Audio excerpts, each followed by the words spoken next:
घरोघरी मातीच्या चुली या मालिकेच्या 9 मार्चच्या जबरदस्त भागामध्ये एक आता रहस्यमय उलगडा होणार आहे. जी पार्वती आई गेली म्हणून नानांनी दुसरं लग्न केलंय, तर ती पार्वती आई गेली नाहीच आहे. ती पार्वती आई जिवंत आहे आणि ती पार्वती आई जिवंत असताना नक्की काय घडलं होतं, की अशा कारणामुळे नानांना ते लग्न करायला या सगळ्याचा खुलासा आज नाना ऋषिकेशच्या समोर करणार आहेत. आणि त्यातच अशी एक घटना घडलेली आहे, की ज्याच्यामुळे हे समजण्याच्या आधीच ऋषिकेशने सुमित्राला माफ केलेलं असतानाच इकडे आता जबरदस्त घटना घडत पार्वती आईचं नक्की सत्य काय आहे? मरणाच्या आधी म्हणजे तिला ती गेलेली नसतानाच नानांनी लग्न का केलं होतं? नानांना कोणती गोष्ट सलत आहे आणि आत्ता पार्वती आई कुठे आहे?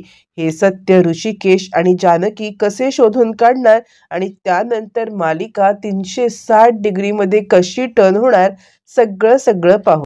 इकडे ऑफिसचं उद्घाटन होतं आणि त्यानंतर अवंतिका सांगायला लागते, जानकी वहिनी आता पुढचं उद्घाटन पण आईंच्या हस्ते होणारच ना? यावरती सुमित्रा सांगायला लागते, तुम्ही तर सगळ्यांनी मला उत्सव मूर्तीच बनवून टाकले. अरे हे काय, माझ्या हाते धडाधड धडाधड तुम्ही आता इकडे हेच करत चाललेले आहात, उद्घाटनवरती उद्घाटन. यावरती आता इकडे सुमित्रा म्हणते, आता कसलं उद्घाटन करायचं आहे? त्यावरती आता अवंतिका सांगायला लागते, एक ॲड लॉन्च केले ना त्याचं उद्घाटन. जानकी सांगते, आई तुम्हाला फक्त कॉम्प्युटरवरती लॅपटॉपवरती हे एक बटन क्लिक करायचं आहे.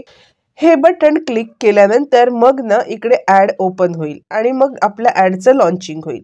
यावरती आता इकडे सुमित्रा सांगते, जानकी तू तर अगदी जगावेगळीच आहेस. म्हणजे तू या सगळ्यामध्ये ना ह्या अशा गोष्टी काहीतरी करतेस ना आणि इतर मुलींना स्वतःला पुढे पुढे मिरवायची किती हौस असते. पण तू तू तर या सगळ्यामध्ये वेगळीच आहेस. तू असं काही करतच नाहीस. त्यामुळे मला असं वाटतंय, की या सगळ्यामध्ये तू हे ॲप लॉन्च करावंस. यावरती जानकी म्हणते, नाही आई, हे ॲप तुमच्याच हस्ते लॉन्च होणार. त्यावरती सुमित्रा म्हणते, काय रे ऋषिकेश, तुला काय वाटतं? या सगळ्यामध्ये हे ॲप लॉन्च व्हावं हे फक्त आणि फक्त जानकीच्याच हाताने ना? असं म्हणत सुमित्रा आता ऋषिकेशला या संदर्भात बोलत असताना ऋषिकेश काहीच बोलत नाही. आणि आता इकडे सगळेजण सुमित्राला तो ॲप लॉन्च करायला म्हणजेच ते आता ॲड लॉन्च करायला सांगत असतात.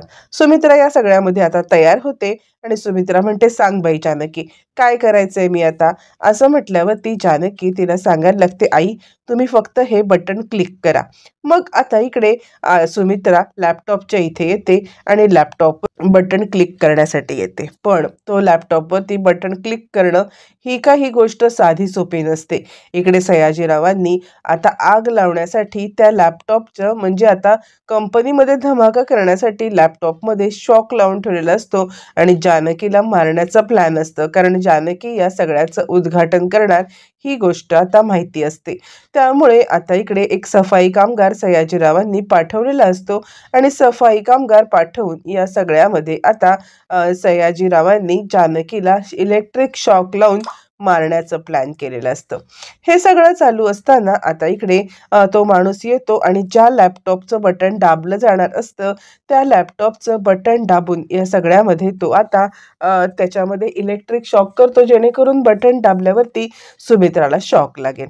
आणि तो सयाजीरावांना येऊन सांगतो, आपलं काम फत्ते झालेलं आहे. तुम्ही कोणत्याही प्रकारची चिंता करू नका. सगळं सगळं आता आपल्या मनाप्रमाणेच होणार आहे.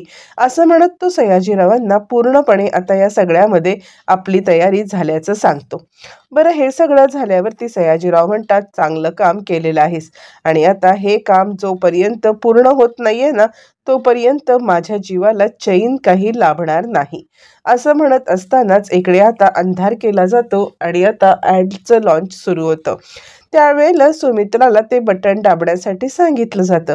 सुमित्रा ज्या वेळेला ते बटन दाबण्यासाठी आता पुढे येते त्याच वेळेला तिला आता दरदरून घाम फुटतो, तिला शॉक लागतो आणि खूप खूप अशा काही गोष्टी घडतात की ज्याच्यामुळे सुमित्रा पूर्णपणे हादरते आणि सुमित्राला जबरदस्त धक्का बसतो. सुमित्रा या सगळ्यामध्ये थरथरायला लागते.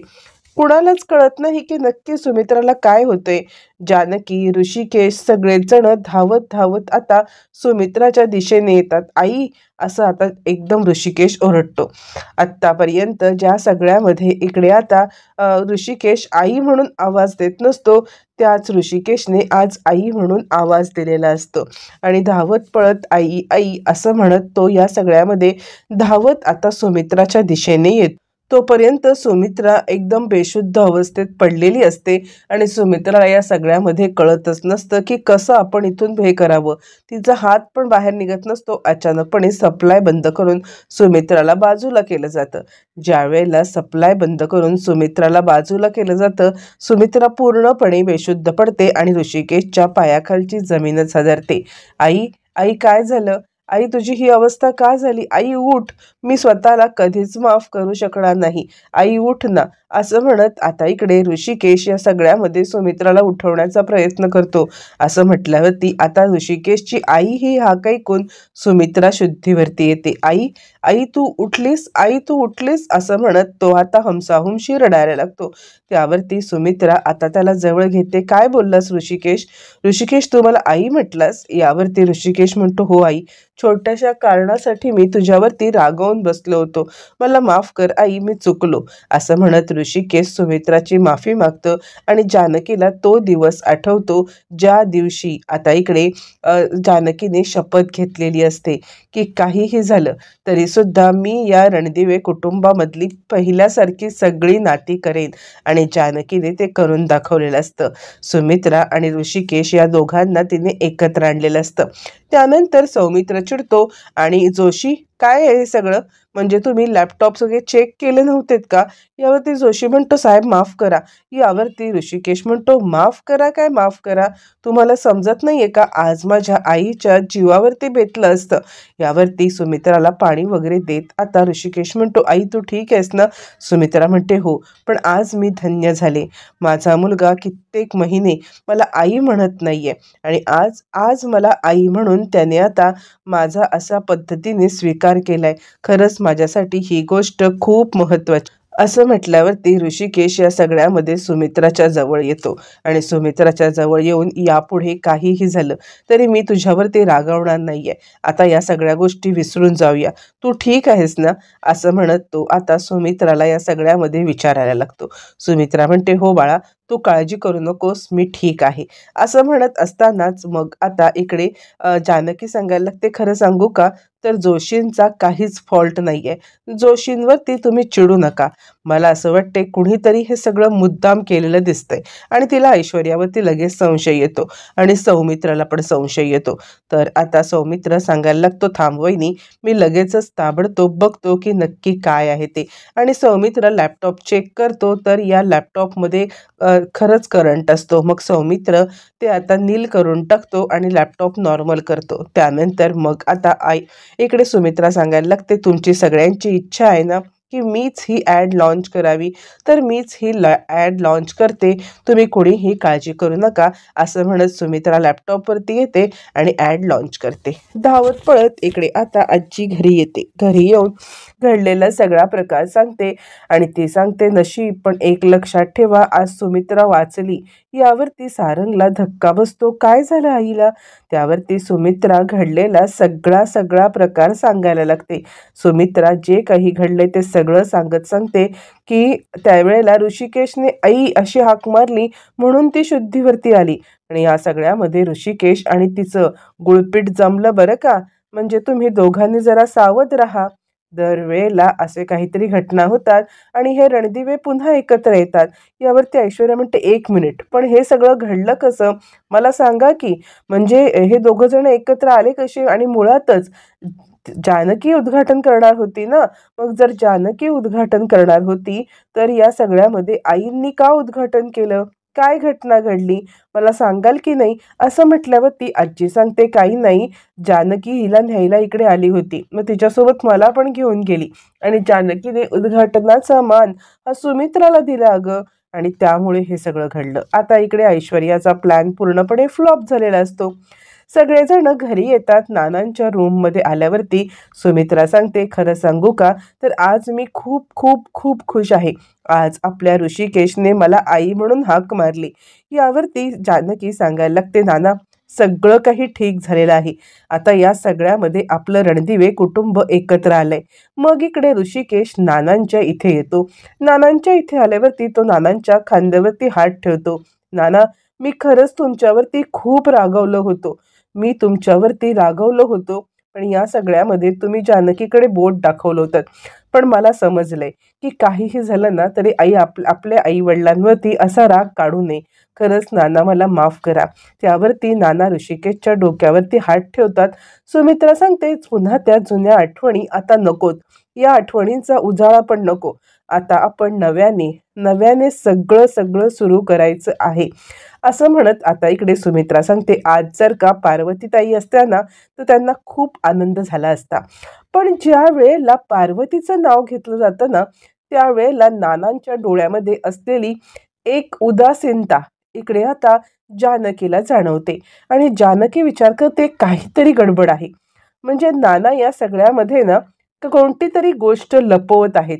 आणि जी गोष्ट आपल्याला शोधून काढली पाहिजे, पार्वती आईंबद्दलचं ते सत्य असू शकतं. जानकीच्या डोक्यामध्ये काही गोष्टी अशा येतात आणि मग ती या सगळ्यामध्ये विचार करायला लागते आणि जानकी हे सत्य शोधायला निघते. तोपर्यंत इकडे ऐश्वर्या सयाजीरावांना फोन करते आणि डॅडा, कसला प्लॅन, काय प्लॅन, सगळा प्लॅन फ्लॉप झाला. जानकीला मारायचं होतं ना, तर ही कशाला गेली म्हातारी तिकडे कडमडायला. यावरती सयाजीराव म्हणतात, तुझी सासू पण अगदी भारीच काम आहे बरं का.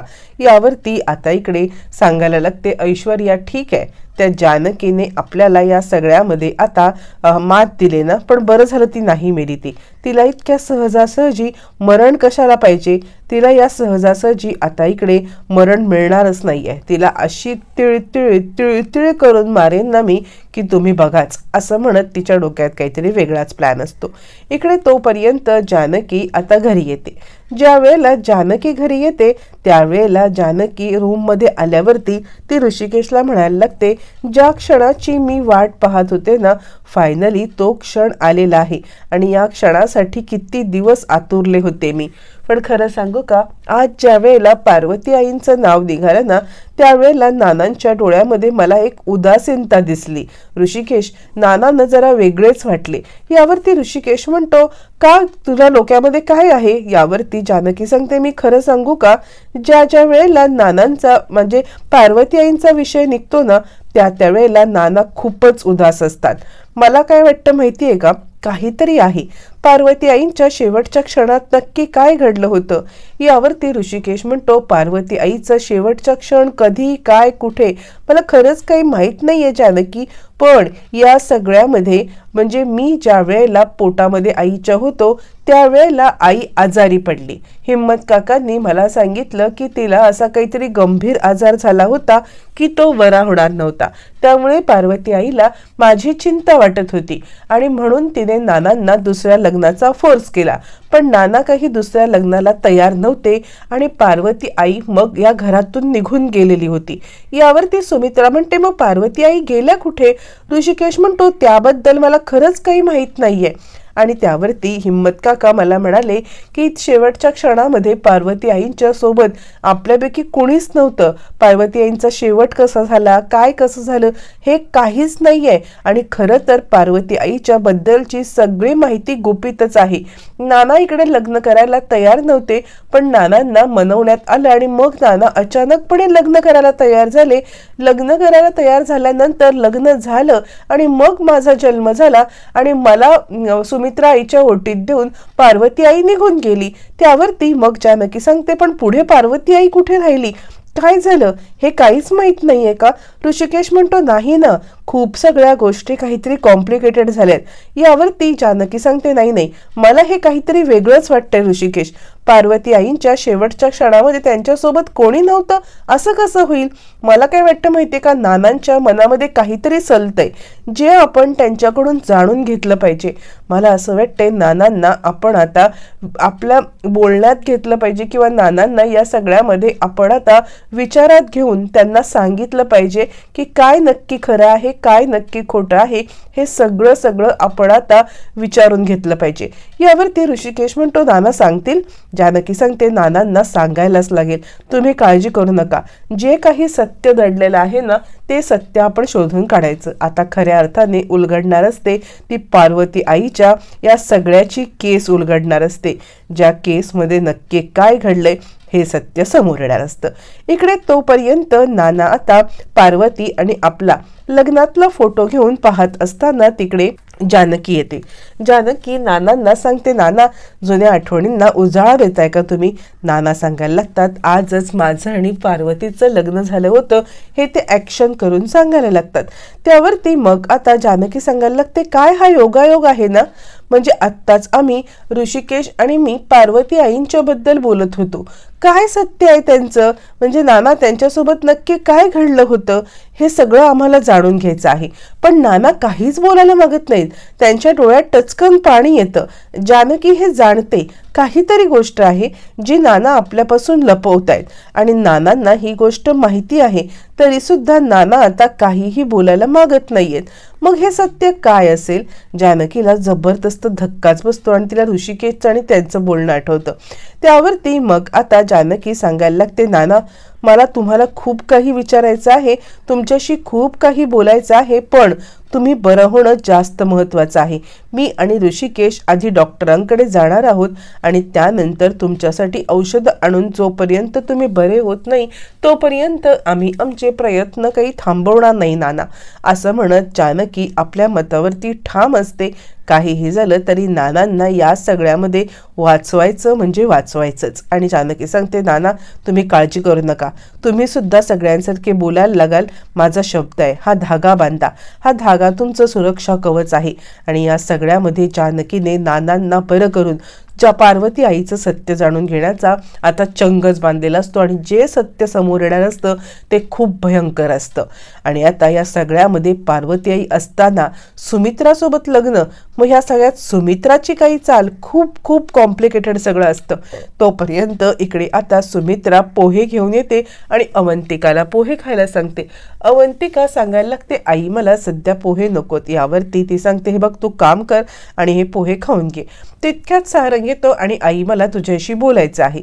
पण सुमित्रा काही बोलायला मागत नाही, ती तिकडून निघून जाते. तोपर्यंत सारंग म्हणतो, आई मला पैसे हवे आहेत. यावरती सुमित्रा म्हणते, माझ्याकडे पैसे नाही आहेत. यावर सारंग म्हणतो, असं काय करतेस, माझे सगळे पैसे तुझ्या अकाउंटला ट्रान्सफर केले ना ते दे. यावरती सुमित्रा म्हणते, यापुढे तुला पैसे मागायचे असतील तर आपल्या घराची लीगल ॲडवायझर अवंतिका तिच्याकडे मागायला लागते, कारण या घराचे सगळे कॅश व्यवहार बंद करून सगळे अवंतिकाच्या हाती सुपूर्द केलेले आहेत. तुला पैसे हवेत तर अवंतिकाकडून घे. यावरती सारंग म्हणतो, काय माझेच पैसे आता मला अवंतिकाकडून घ्यायला लागणार.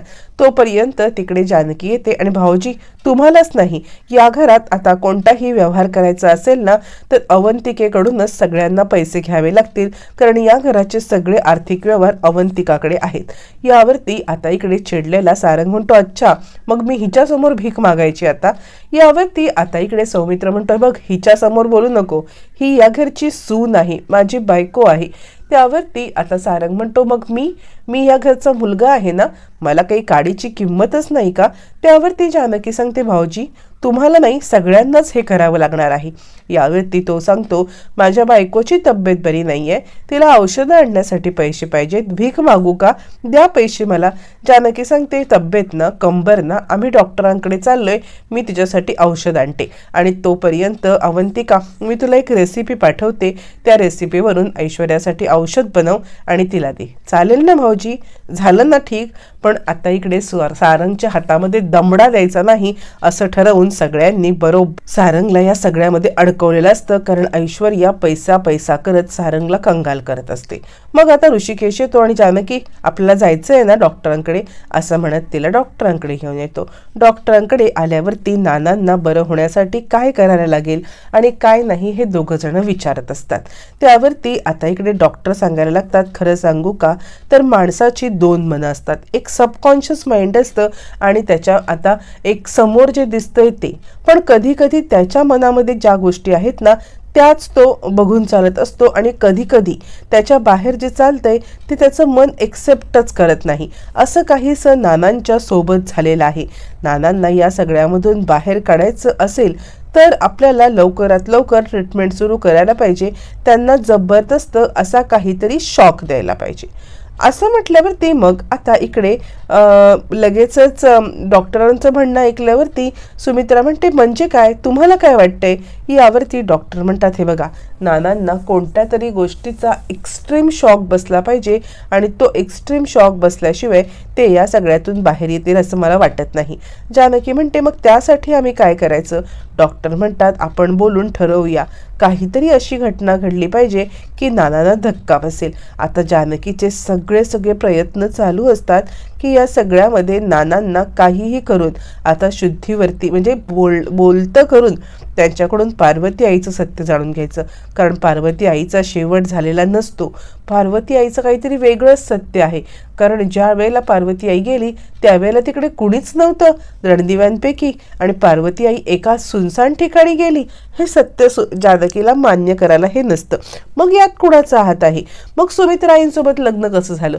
या सगळ्या प्रश्नांची उत्तरं फक्त नाना देऊ शकणार असतात. पण नानांना या सगळ्यामध्ये आता बरं करणं गरजेचं असतं. मग ऋषिकेश आणि जानकी डॉक्टरांच्या मदतीने जबरदस्त प्लॅन करत नानांसाठी शॉकिंग घटना घडवून त्यांना आता बरं करण्याचा प्रयत्न करणार असतात. त्याच वेळेला मधुभाऊंवरती महिपतची माणसं अटॅक करतात आणि मधुभाऊंना मारण्याचा प्रयत्न करतात. आता जानकी मधुभाऊंना वाचवते आणि त्यांना आपल्या घरी आणते. आणि आता सायली 7 दिवस मधुभाऊंना ऋषिकेश जानकीच्या हवाली करते आणि दोघं जण आनंदाने ही जबाबदारी घेतात. तर या सगळ्यामध्ये नाना कसे बरे होणार? पार्वती आईचं सत्य काय आहे ते कसं समोर येणार? हे येणाऱ्या भागातच कळेल.